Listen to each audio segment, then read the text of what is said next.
ခွဲခွာခြင်းတွေမှာကျင်းရိတ်ခဲ့တဲ့လူကပူခံစားရတယ်ဆိုပေမဲ့ကျွန်တော်တို့ကတော့အဲ့လိုမဟုတ်ခဲ့ဘူး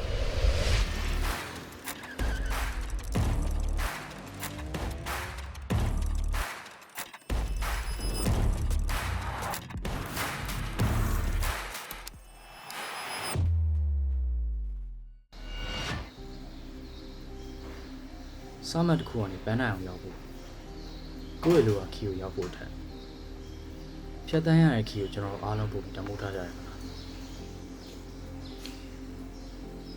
ကျွန်တော်ရဲ့သူနဲ့ချားမှာလည်းအဲ့လို memories တွေအများကြီးရှိခဲ့လွန်ခဲ့တဲ့2နှစ်ကမထင်မှတ်ထားပဲနဲ့ကျွန်တော်ဘွားရရောက်လာခဲ့တယ်မမျောလင့်ထားတဲ့ခီးတွေနဲ့အထင်ကြီးမျိုးတွေစီကိုခောက်သွားခဲ့ကြတယ်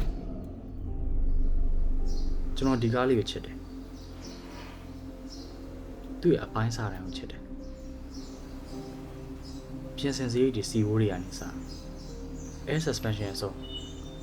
ကိုယ့်ရဲ့ budget limit တွေကျော်ပြီးတော့ modification တွေအများကြီးလုပ်ခဲ့တာ daily driver လို့နေတိုင်းစီးခဲ့တာလေ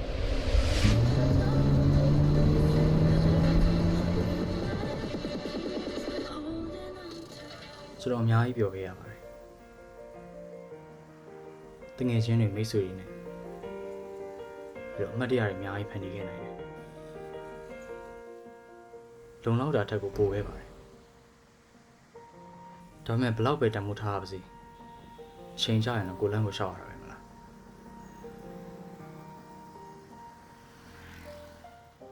နောက်ဆုံးမှာတော့ကျွန်တော်မျောလင့်ထားတဲ့အိမ်မက်တရားတွေနိုးထားပြီအရှိတရားကိုရင်ဆိုင်လို့ကျွန်တော်ဆုံးဖြတ်လိုက်ရတယ်